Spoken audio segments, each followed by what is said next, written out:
The oppression story is an untrue story. And unfortunately, as long as we're stuck in that morally polarized narrative of essentially women good, men bad, we're not going to get very far.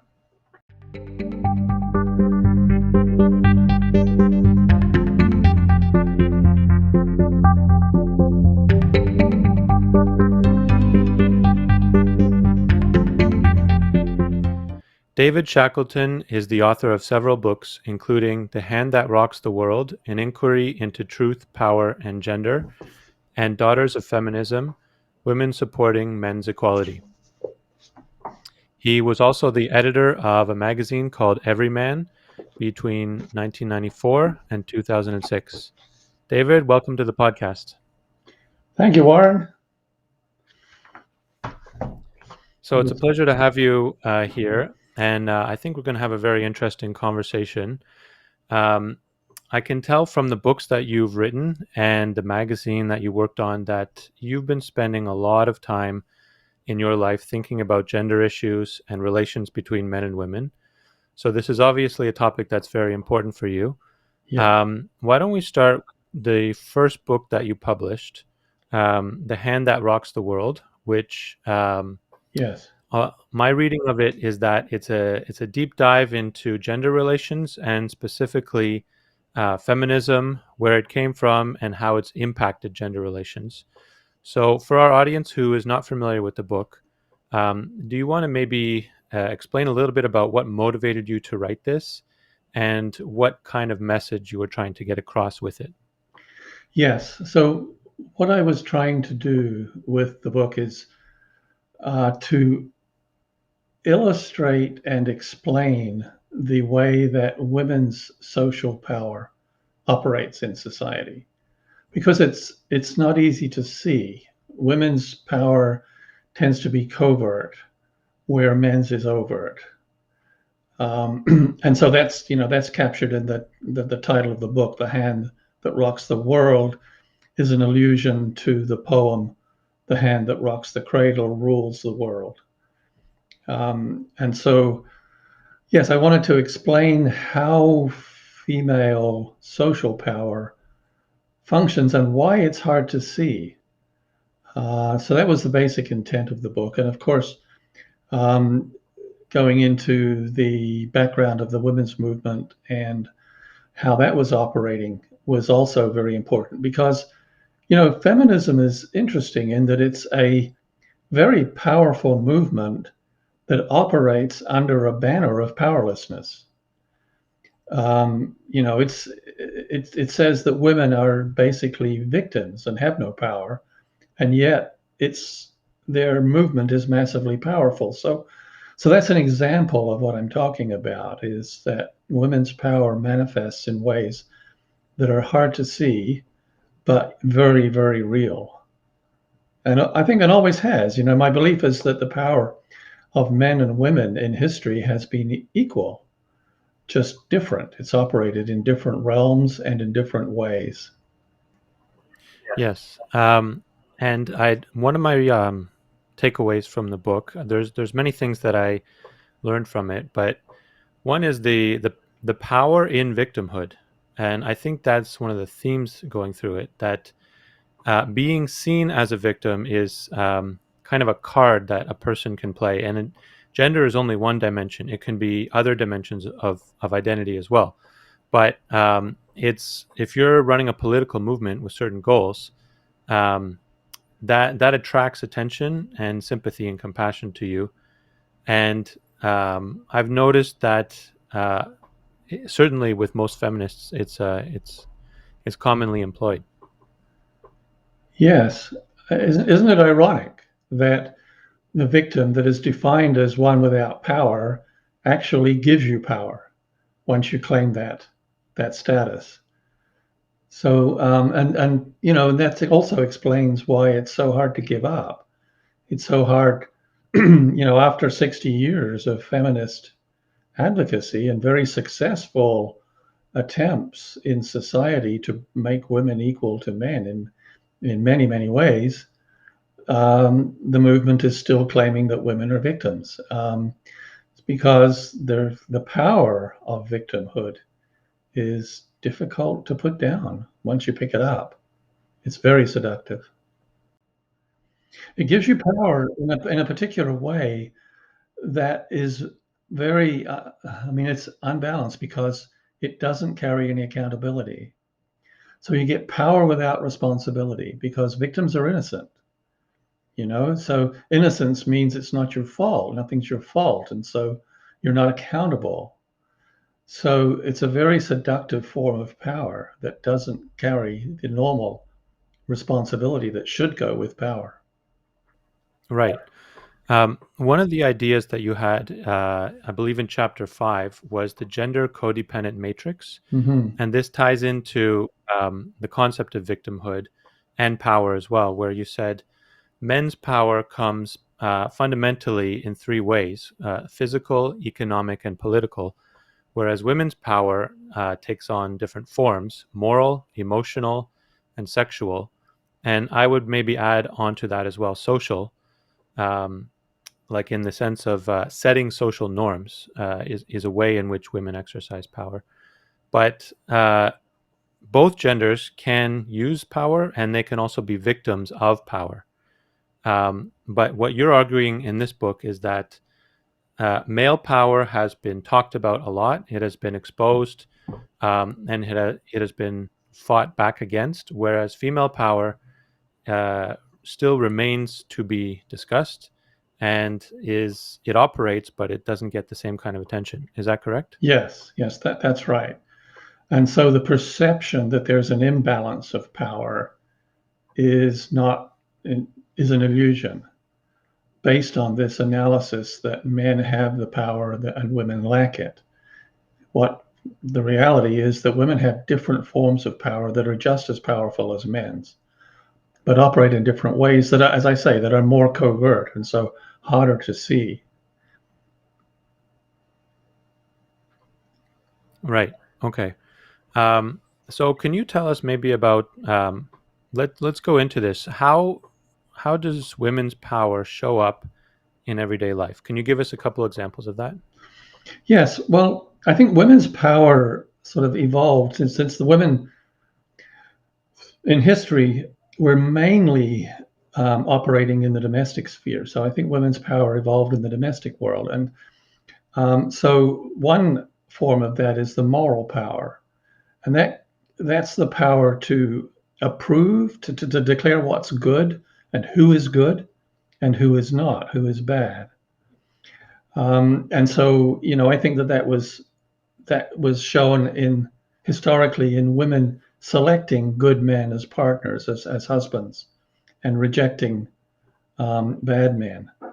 And what we see it happening today is that the women's movement has moved that power to the public stage. So now men as a whole are blamed, are declared, you know, we have blaming of the patriarchy for oppression of women. It's a general shaming of men. And we have things like cancel culture, where individual men, typically men, are, you know, intensely shamed and have their reputations destroyed. So that's an example of the moral power. I see that as equivalent to men's physical power, men's greater strength and their experience with the military. That, you know, women express a fear of male violence, and it's very real. They're quite sincere. They don't realize that their power to shame is probably as big in men's psyches as men's power to violate is in women's psyches, because men hide their vulnerabilities. They don't talk about them. So, you know, men collude in keeping the secret. Now, the second one that we mentioned is the male power is economic, and that men were the providers and they ran the business world historically. Women were the emotional providers, and that's the basis of emotional power. It's like a provider role. Women do the emotional work in the family. Um, they express emotions, and they men vicariously get access to that through women's greater facility in emotional expression. It's like a provider role. And then finally, there's sexual power, and that women get sexual power because they are the one that is chased, that is sought most frequently, certainly in history. They were the ones, because the stakes were so much higher for them of sex, in that pregnancy was a massive consequence for women, not so big for men, um, that they ended up with the power to say no. And, and so that the one who says no is the one who carries the power in a relationship, the one who can say no and make it stick. So those three forms of power operated in the domestic world, and now we're seeing them moving out into the public world, into the social world, where there's not the same ability to balance. There was a kind of a balance, a détente in the traditional family where women could shame men, and men had the power to violate, had physical power.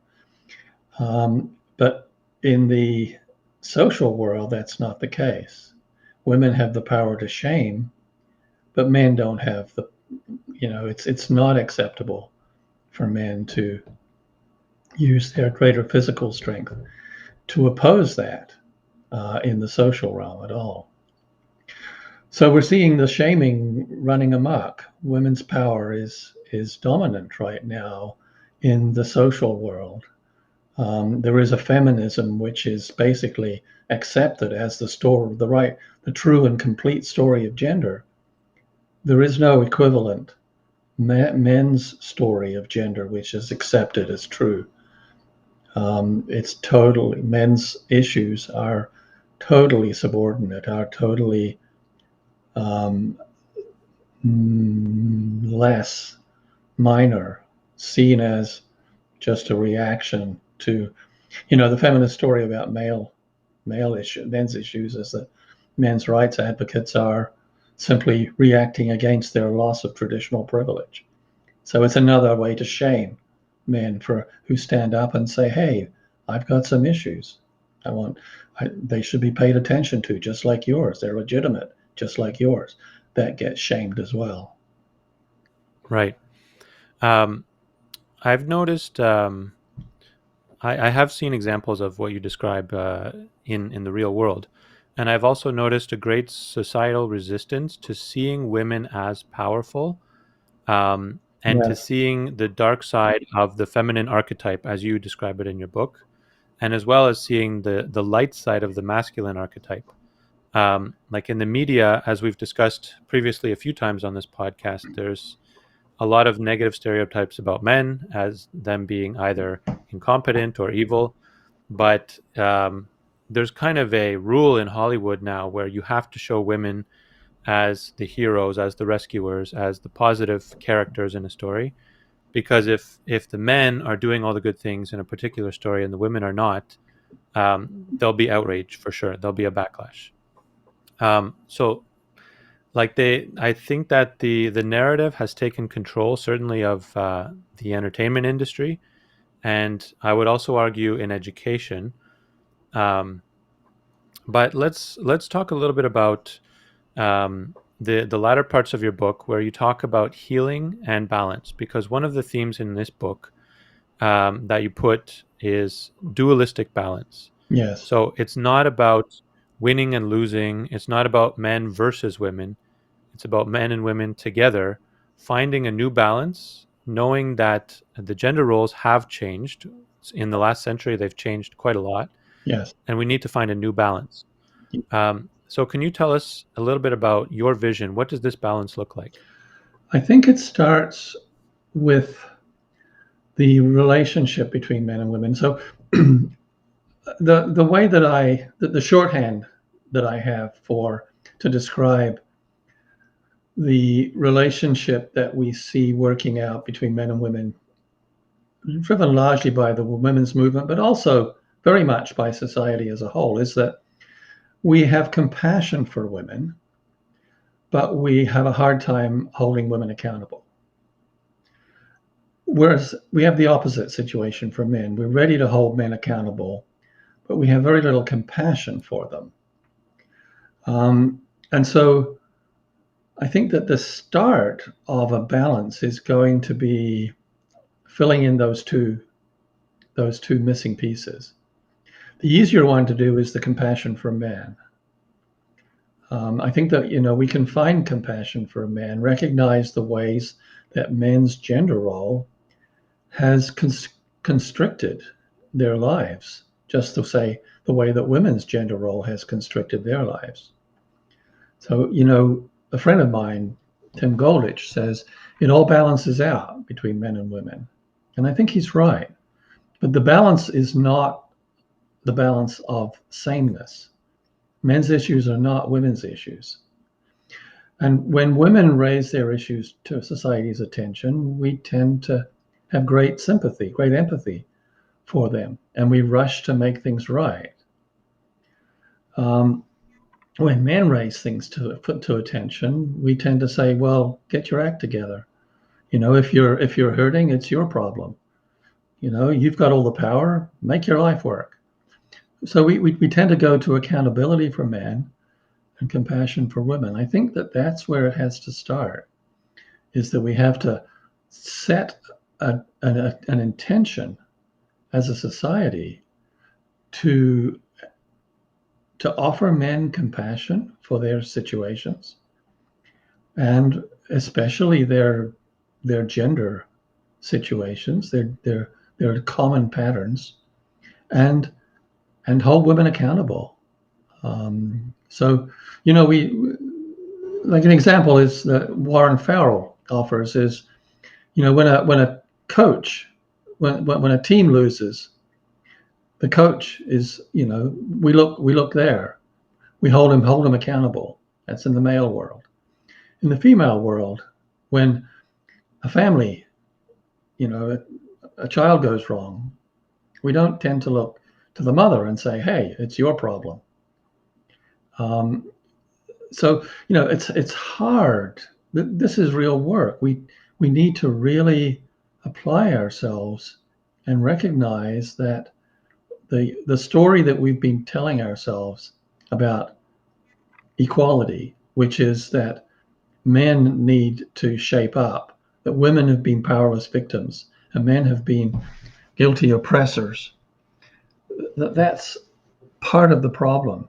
That's one-sided in a gendered way. That's an expression of our imbalance. It's a partial story. The rest of the story is that women have been just as much the shapers of society as men, and that men have been just as much victims of their gender role as women. Now, there's lots of things that we could talk about, policy and so on, but I think I would focus in there. I think it starts with how we want to see men and women, that men are just as deserving as compassion, and women deserve the respect of accountability. Of course, accountability is tough to take. It doesn't feel so good. Well, it's heavy. It's difficult. It is. And I've also noticed patterns where, we could go through many different issues, whether it's employment, education, health, politics, etc., etc. When men are doing poorly, it's men's fault. And when women are doing poorly, it's also men's fault. Like, no matter the issue, the responsibility seems to fall on men nowadays. Yes. To fix it and to do something about it. Yes. It's very difficult to find examples in the media, in literature, or what have you, of people saying women need to do better, because that kind of thing immediately gets branded as misogyny and woman hate and that sort of thing. But women are not perfect, and men are not perfect either. We both have faults. Individual people have faults, and we make mistakes, and we need to have a little bit of compassion and forgiveness on both sides. Yes, indeed. I want to say a couple things to challenge you, because I know that the opinions that you're expressing, although many people agree with them, some people would take issue. So there's a few things I want to ask. First, I'll do this one. Just to play the devil's advocate, I've noticed there's kind of three groups of views on feminism, and you are clearly a critic of feminism in your books.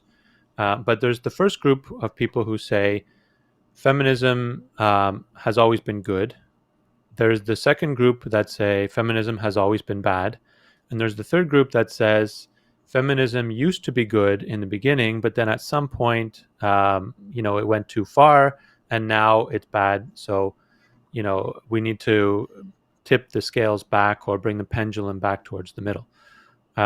Where would you set yourself? And could you also say, as part of this answer, how does critiquing feminism help men? Because some people would point out that you're maybe just bashing on women. I don't think that's the way that you see it. But our organization, as you know, is focused on helping men. So how does critiquing the negatives of feminism help men? Yes, okay. So first of all, I try to stay away from the good and bad. I don't actually think that way. I don't think that feminism started out bad, went bad. Women did what felt right to them, and it came out of their own gender understanding. They sincerely felt like victims, and they represented that to the world, not recognizing that they're stuck in a one-sided pattern. So I think that the good bad analysis is part of the problem. So let me say a little bit more about that. So I think that a really healthy movement has two features that make it healthy. And one is that it's visionary. So it holds out an inspiring vision of a hoped for future. Okay? Compared to that, a movement that is less healthy is one that focuses on the past and the present and talks about how bad they were and are. Okay, so that's one thing, visionary. So an example of a healthy movement in that regard would be Martin Luther King's movement for racial equality, where he, if you ever watch his "I Have a Dream" speech on YouTube, it's inspiring. He's pointing to a future that he wants to see, and that, I think, is a very powerful way to launch a movement. That's not what happened with feminism. So, and the second thing is that a healthy movement is collaborative. It says, look, we're all in this together. We all need to work together. We all are part of the solution. There's no bad guys here. There's only us and what we can do together. So again, Martin Luther King's movement was invitational towards whites. It was not judgmental about.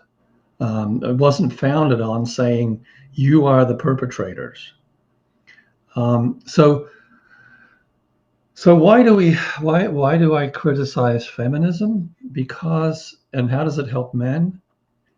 Because feminism has got itself stuck in a polarity trap. And I want to say, look, we need a vision of gender equality. And that vision needs to be crafted by men and women together. And that what we have right now doesn't cut it. It won't work. And the reason that it won't work is because it was never about equality.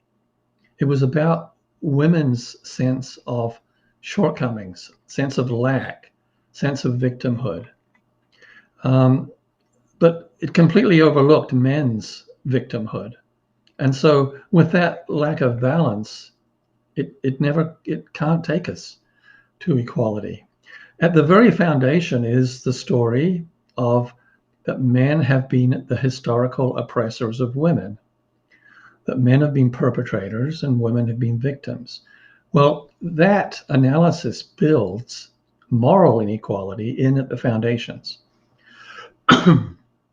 So, you start out with a story that is about moral inequality, about bad guys and good guys. And there's nothing there that's about equality. And so I think we have to acknowledge that feminism, as it's currently structured, cannot take us there. We need a movement that is about a vision of equality, that where everybody is invited in as positive co-collaborators, right? Where you don't have men being blamed as guilty patriarchal oppressors who should do this because it's only right and because they've screwed everything up and because they owe it to women. That's not a healthy movement. So that's why I point out those shortcomings of feminism, because I want a healthy movement. I want a movement that's genuinely equalist.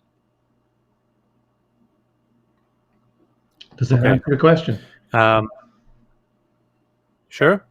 Now, just to play devil's advocate a little bit further, how would you answer the people who said women did not enjoy political and legal and economic equality to men throughout history because in many places they couldn't go to university, they couldn't own property, they couldn't vote, etc. Like all of the standard boilerplate feminist arguments that men had these rights, women didn't have them, and feminism helped them to achieve those rights. How would you respond to that? I would say that's quite true. All of it is true. Women had a gender role which was largely domestic. Men had a gender role which was had a domestic component but was focused more on the outside world. And so, that was simply a reflection of biology. It wasn't a conspiracy. It was simply the fact that women's biology meant that they were pregnant for a lot of time historically. They gave milk, they were lactating for significant amounts of time, raising a family. And so they were the natural child carers because of biology. And men therefore took the roles that were not tied to the family, but that were very necessary to provide economically, to represent politically, to defend the realm militarily, things like that. So, it was biology that resulted in this difference, and it had nothing to do with oppression. And feminism has been quite right. Feminism got women's victimhood right in that women are victims, if you want to, if we use that word for a moment. And men are perpetrators in that sense. But what feminism overlooked was the rest of the story, which is the men are also victims and women are also perpetrators, just in different areas. And so we need to recognize that we started off equal, just different, and that we're heading for a different equality where women are welcomed into the world that was historically men's, and men are welcomed into the world that was historically women's. And Right. that's the vision. So, if I understand you correctly, you are not saying women never faced any forms of oppression. You are saying that, yes, they did, and it was right of women to speak up about those forms of oppression and to seek action to remedy them. However, they had a blind spot, which was that they saw things through too narrow of a lens, and the male form of victimhood, or the ways in which society was harsh on men, were not discussed sufficiently. Is that right? Yes, as far as it goes. But again, I really want to move away from the moral language, like the oppression language. Women were oppressed by their gender role, by their biology, not by men. Men were oppressed by their biology and by women's biology, and the men couldn't give birth, so they had to do this other stuff. So let's look at what can happen when you move away from a moral morally polarized analysis, because this happened to our social response to alcoholism in history. Something, about 90 years ago, AA was formed. Now, what did AA do? Before AA, alcoholism had been regarded as a moral deficiency. It was a lack of discipline. It was alcoholics were moral degenerates. They were looked down on. They were morally inferior. And that analysis didn't do much to help any of them. There was no significant recovery process that came out of that analysis. Now, what did AA do? Two drunks, self-confessed drunks, started a movement in which they said, alcoholism isn't a moral failure, it's a physical disease. So they moved it out of the moral realm to the health realm. They took the moral story away and they took the shaming away. And what have we seen? That as a result of that movement, millions and millions of alcoholics moved into recovery. The process that followed that reframing was much healthier and much more effective. And we see that, here in Ottawa, where I live, there are, I don't know how many AA groups meeting weekly, large numbers of people who were previously unable to do anything about their addiction are recovering. And that was principally the reframing of the analysis from a moral system to a health system. That's what I'm proposing for gender. We need to take out this moral analysis, which talks about oppression, which is a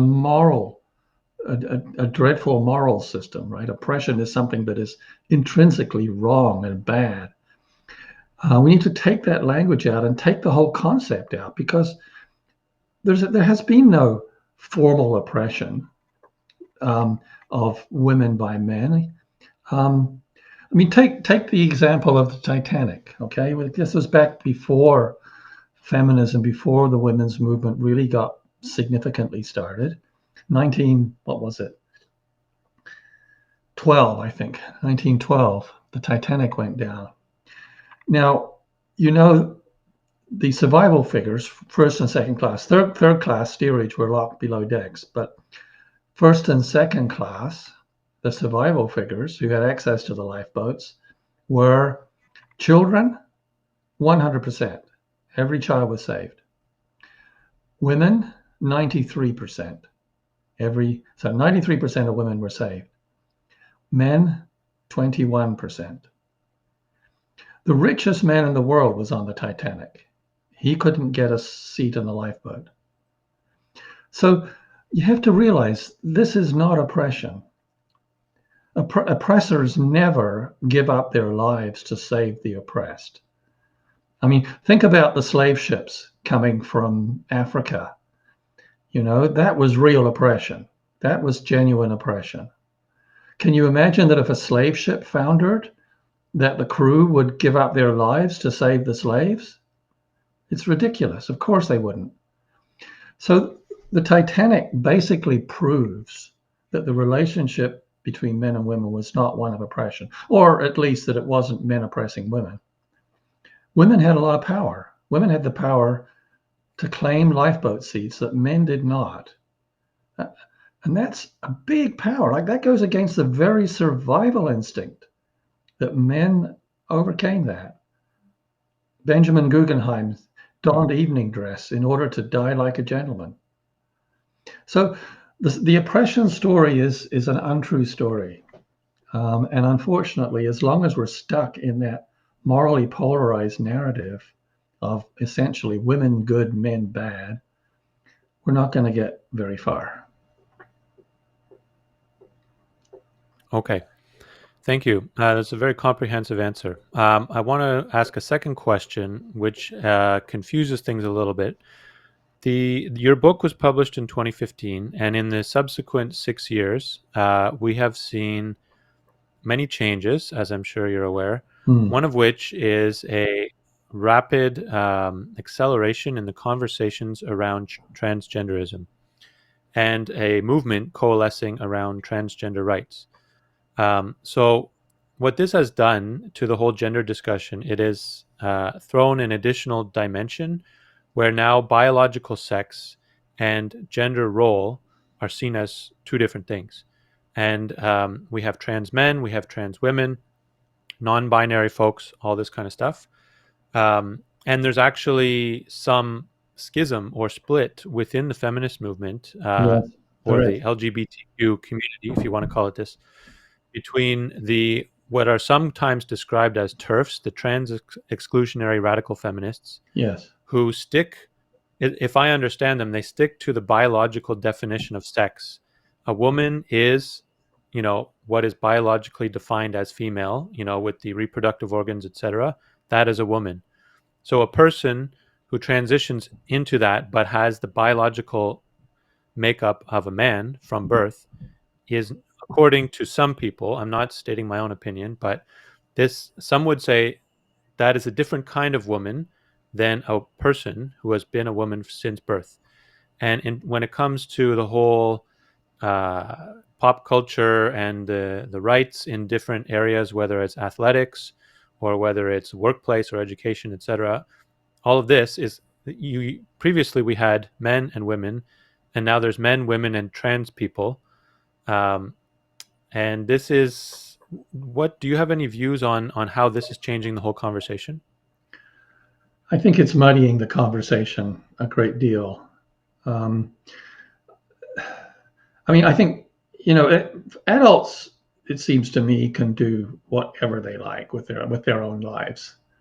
If you want to go, have a gender expression that is different than your biological sex, well, why not? Like, that seems to me to be an important personal freedom.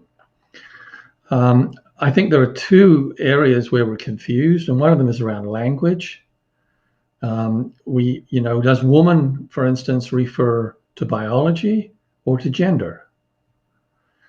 Biology is the physical reproductive organs, the DNA. Gender is how you express yourself in society. It's,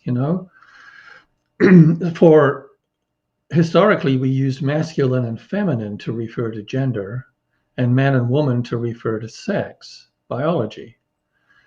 But now we're using man and woman to refer to gender, and I think there's a lot of language confusion in there. I wish we'd get our language clear.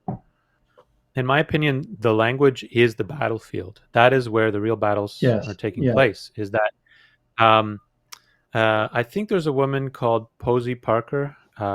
She's a feminist, and she would wear a T-shirt that says the dictionary definition of woman, adult, human, female, and in a lot of people's minds, that's not a controversial thing to say a woman is an adult, human, female. But even that stirs up controversy now yes, I because know. a woman or a man, these two words have become whatever you want them to be, and I think they're almost losing their very essence. Like they don't mean anything anymore, according to some people's preferred language construct. Yes, yes. So, I mean, I don't have an answer to that, but I think that we need to get clear on how we want to use the words. Um, I think that we should have a word that refers to biology, and maybe that's female. I don't know. And we should have a word that refers to gender, and maybe that historically that was feminine. Um, Woman seems to be bridging between the two, and there's a lot of confusion coming from that. Uh, I don't know what the answer to that is. My greatest concern with the transgender movement is not what adults are choosing to do. It's what's being done to children. I think that's very dangerous. I'm very concerned that younger younger children are being what supported in in transgender surgery, um, and it seems to me that that's something that should wait for adult maturity, and that we should be very careful. You know, we're very careful by that with that in other areas, like the age of sexual maturity. When we say before this, it's rape, it's statutory rape, or um, why aren't we being just as careful with transgender surgery, which is even more perhaps life changing, and you can't come back from it. Anyway, that's my greatest concern is with the children. Right. Okay. Thank you. Well, we can move on from this. And I want to talk about your second book. But before I do, I should just say a disclaimer because these are some hot button issues in this conversation. And the Canadian Association for Equality's official policy is that we are neither a anti-feminist nor a pro-feminist organization. We try to avoid these labels. We are an organization that supports the well-being of boys and men and families. And within our supporters, there are feminists and there are anti-feminists and there are people who don't fall into either of those labels, maybe neutral. So I just have to get this out of the way in case people they come back with a barrage of comments. Yes. But Let your me second say, book, Warren, that I'm don't consider myself to be an anti-feminist. That's not how I identify myself. I think that critiquing feminism is an important job that needs to be done, but it's not the purpose of my advocacy. Um, I don't like to be an anti anything as part of my identity. As I say, I want to promote a positive vision of equality between men and women, um, and critiquing what we've currently got as our story about gender is an important part of that. mm-hmm. Okay, good. Thank you. So that I've noted that. Um, I want to go on to this book now, The Daughters of Feminism. So Mm. this was a very good book. I'll tell you what I liked about it. The stories, so it's basically a collection of stories. You edited it, but the content was provided by women. I think there's about 24 women who contributed to this book. There's 30. Many of whose names 30. Okay. Um, will be familiar to our audience. Women like Karen Strawn, Janice Fiamengo, etc., Cassie J. And what I read in this book is some wonderful stories of women refusing the victim role, women taking responsibility and recognizing that respect has to be earned through your deeds and your work. It's not something that just comes automatically. I read women viewing men with compassion rather than hatred and blame. I heard women who noticed the double standards of feminists who don't seem to care about equality when men are doing worse. And there are women who point out the shadow side of women, and such as, for example, using reputational violence rather than muscle or military to take down their enemies. And then um, I also saw examples of the way that feminists twist and distort language. And there's a story about feminism and patriarchy theory being more like a religion or a conspiracy theory of history rather than a scientific hypothesis that's testable, since according to many versions of feminism, there's no evidence that can disprove the theory. If you show ways in which men are objectively doing worse, um, that's not an argument against feminism. If you say that women since the 90s have been outnumbering men on college campuses, that's still not evidence against it. There's no evidence, according to some people, that disproves patriarchy. So I will stop with that, just to say that I noticed all those things in your book, and it was a very interesting read. So can you tell me a little bit about your process of collecting these stories, and And then also after it was published, what kind of a response you got to this book? Yes. So I'll say first a little bit about why I wanted to do this book, because, my first book was about analysis of what's going on. And I was aware when I wrote it that people who are in a moral world see the world in terms of good and bad, will see what I'm doing in terms of good and bad. And I was called an anti-feminist and various things. What I wanted to do was, with the second book, was give an object lesson as to what it means to hold up a vision of the future that I want. And so this book was intended as that kind of an operation. So I invited women to tell their personal stories. So we relate well to stories as people. Stories can be very compelling, and so I wanted the women who had discovered in their own lives and in their own way the legitimacy of men's issues and the equivalency of men's issues to women's issues. So so I approached women that I knew and invited them to tell their story as to how they discovered that men's issues were real. And I asked them to tell me of other women who I might approach. And so there was just a kind of a tree that way of approaching some women and then approaching others, and I invited them to invite other women. And so I ended up with enough for a book. And I was pleased that it was women's voices, because I think that women, unfortunately, part of the problem that we're facing right now is that women carry more credibility in talking about gender than men do. Part of that moral polarization, again, is that men are judged as guilty and trying to escape from out under and get back their privilege and all that kind of thing. So women are credible, and so use women to tell their stories. The response was very positive.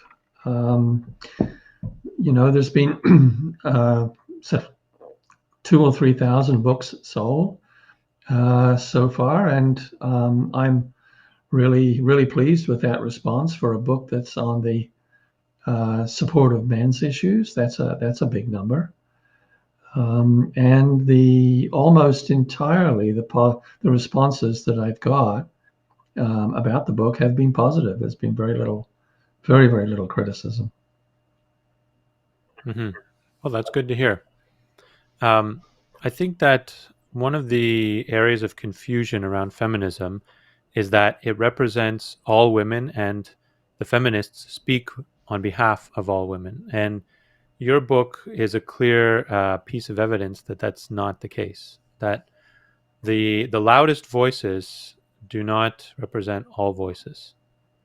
And but these voices, I think, obviously Cassie J has a little bit of a higher profile because she's made a documentary film, which did receive quite a bit of attention a few years back. But most of the other women, besides Karen Strawn, of course, are not widely known.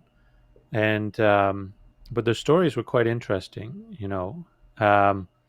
so I would encourage people to pick up this book and read it. And of course, there was a companion book, which was Sons of Feminism by Janice Fillamengo. Yes. And I haven't read that one yet.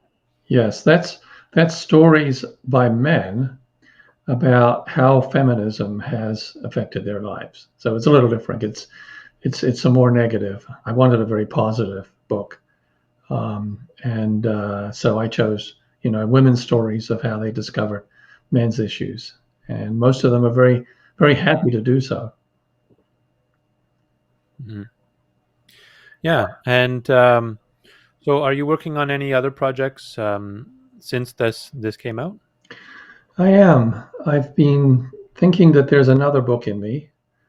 And it's about what happened in the 60s, how we went from, as I said earlier, a fairly healthy visionary collaborative movement led by Martin Luther King to a very polarized, judgmental, accusatory movement, grievance-based, that has basically been the whole of identity politics since the 60s. Um, I think that we're stuck in that moral polarization pattern, that moral superiority one-upmanship game. And it's not a good game to be playing, and I don't think it leads anywhere good. And so, yeah, I want to write about how that happened and what the way out of that might be. I'm not completely finished with my research on that, so I'm not quite ready to write yet. But there is another analysis that comes out of that I hadn't developed when I wrote the first book, and so it doesn't appear in there. And that's the idea that identity politics in its current form is essentially an expression of what I call the family archetype, the family psychological archetype, expressed in the wrong place, expressed in the world, expressed as this is how the world should be. The world should be like a family. And so, the families are very us and them. You're either a member of the family or you're not. It's a very black and white distinction. Um, and and families are about mutual support, and and there's lots of ways that we can see that are similar between the identity politics narratives and the understanding that we have learned as to how to be in a family. Whereas the societal archetype is a newer one, and it's not founded on love the way the family archetype is. It's founded on essentially indifference, but it works through respect. So in the outside world, the way of being that works well is that you earn credibility and you earn status and you earn respect through achievement, through competence, through things like credentials, experience, job performance. So that's that's an essentially equal type of relationship. Nobody should have an advantage in that, and when that works well, that's the way it works. Now it doesn't work perfectly, of course, but that's the ideal, and I think, and it's a worthy ideal. So anyway, for some reason, and I'm interested in, that's what I'm currently exploring, what the reason might be. Many of us seem to be seeking to have the outside world operate like a family. And I don't think it ever can. So anyway, that's the current thinking that is forming the basis of how I'm seeing the new book going forward. Okay. Well, hopefully you can continue to develop those ideas so we can read something new in the future from you. Mm-hmm. You made me think about something while you were describing all of that. Identity politics, without a doubt, has taken over the culture, and I would say politics itself. It's taken over a big piece of the entire political sphere. And intersectionality seems to be the way in which identity politics works. And Yes. I've been really thinking recently about how do we break out of this trap of just simply judging people by their race and their gender and their sexual orientation, because those seem to be the three categories that defines a person. If you are white or black or Asian, or you're male or female, or you're straight or gay, based on that, some people think they have enough information to judge you as an individual. They They know everything about you because you are ABC or XYZ. And I think personally that's a terrible way of viewing the world in these reductionistic categories, and your group identity is your identity and there's nothing more to be learned. But I've been wondering whether it's, you know, is one possible exit to that to just take it to the extreme where you say, okay, let's look at those three. Let's also look at beauty. Let's also look at height. Let's also look at intelligence. Let's also look at social class. And you expand the categories more and more and more. And at a certain point, you get a very rich and complex vision of who someone is as a person that isn't that simplistic, reductionistic vision. And based on that, you can maybe see a better picture of who they are. Because, as you pointed out with the Titanic example, um, most of the women survived, most of the men died. So the gender dimension or lens was a very powerful, a factor in that particular incident, in that tragedy. Yes. Um, and right now, in the way the culture is that if you are a straight white male, uh, people refuse to see you as a victim, even if you are at the very, very bottom of the social class. Like you're born into one of the poorest families in one of the poorest parts of the country. People still don't care. And if you had parents who abused you, people still don't care. They care only about those three categories, and then that's it. They stop there. So, someone like Oprah Winfrey is oppressed because she's a black woman, even though she's extremely wealthy and successful. And a poor white man in Appalachia or here in Vancouver on the downtown east side is privileged, and he's an oppressor because he's a straight white man.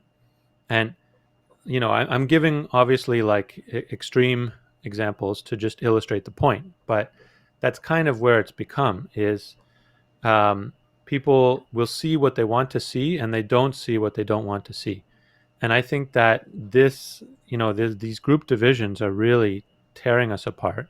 They're causing enormous animosity and conflict. They're not really doing anything good for society.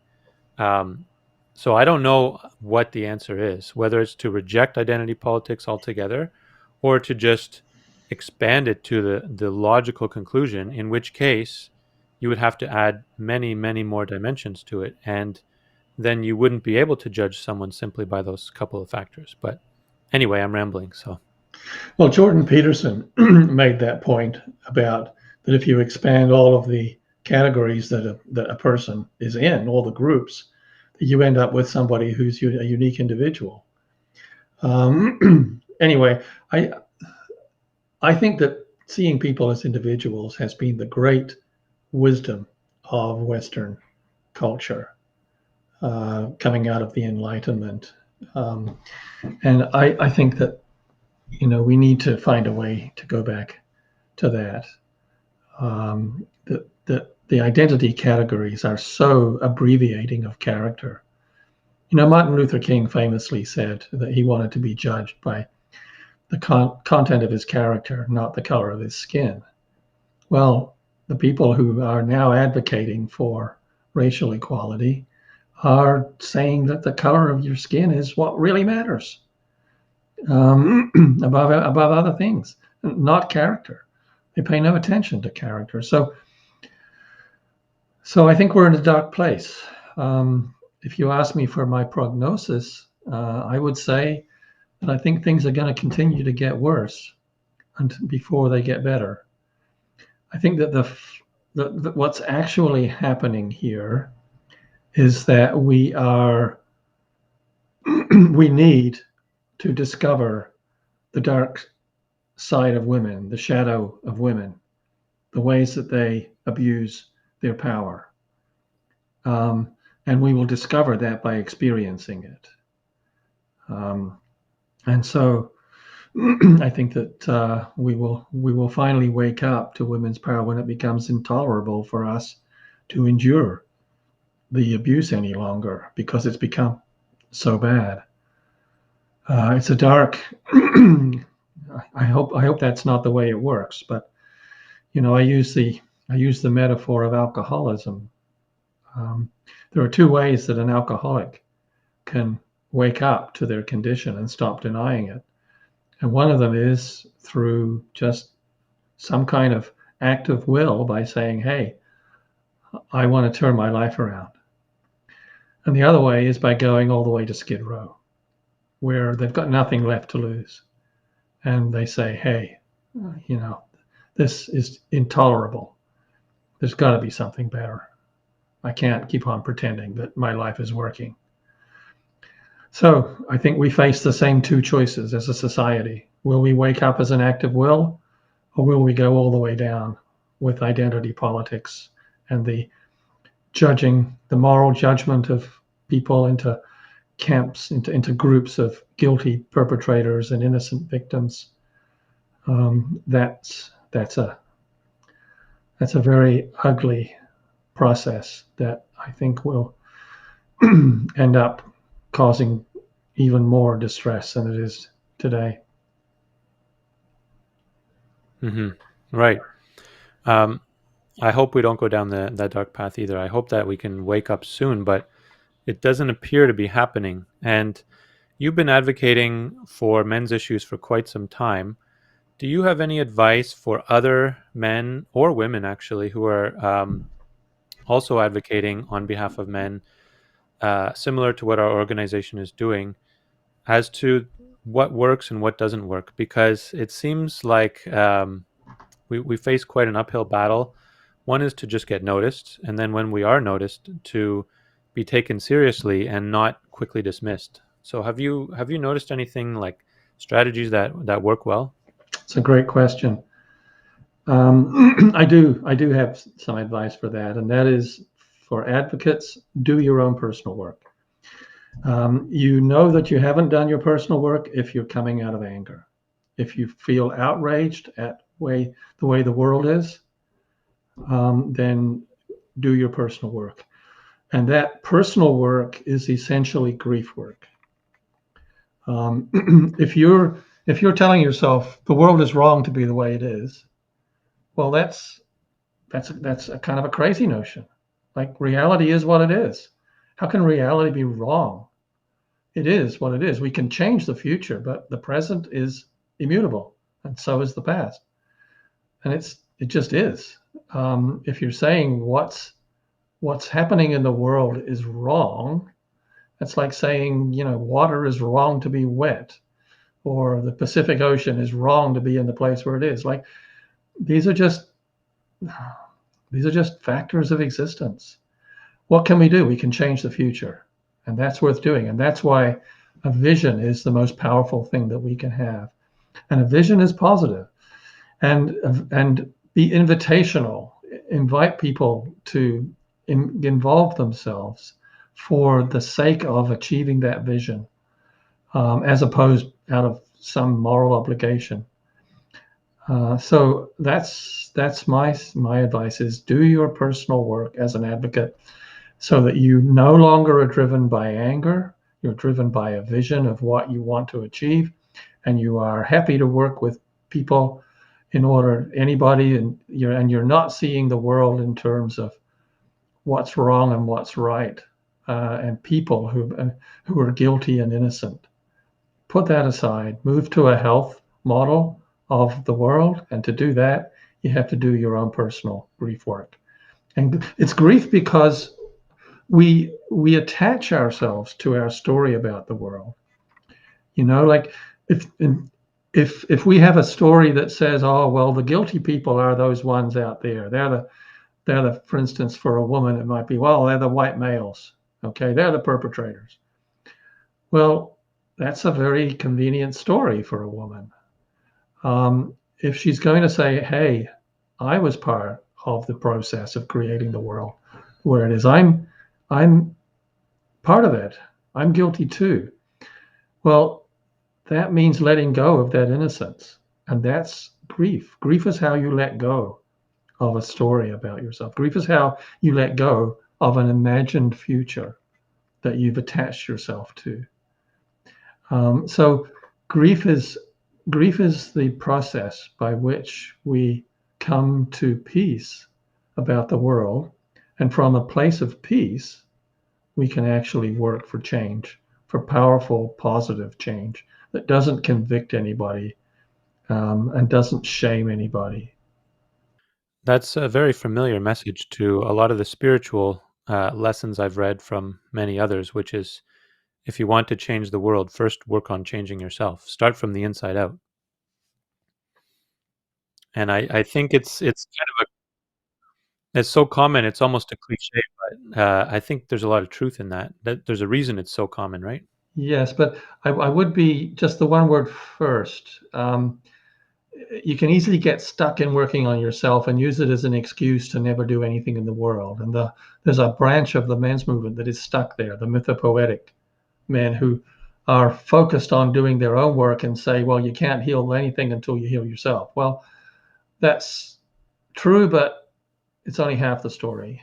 I think we need to work on ourselves as we work on the world. And recognize every time that our work in the world moves us into this space of unhealthy anger and judgment, and take that as it's about us. It's not about the world. It's about us. And the response is to do our grief work. Hmm. Yes, I agree.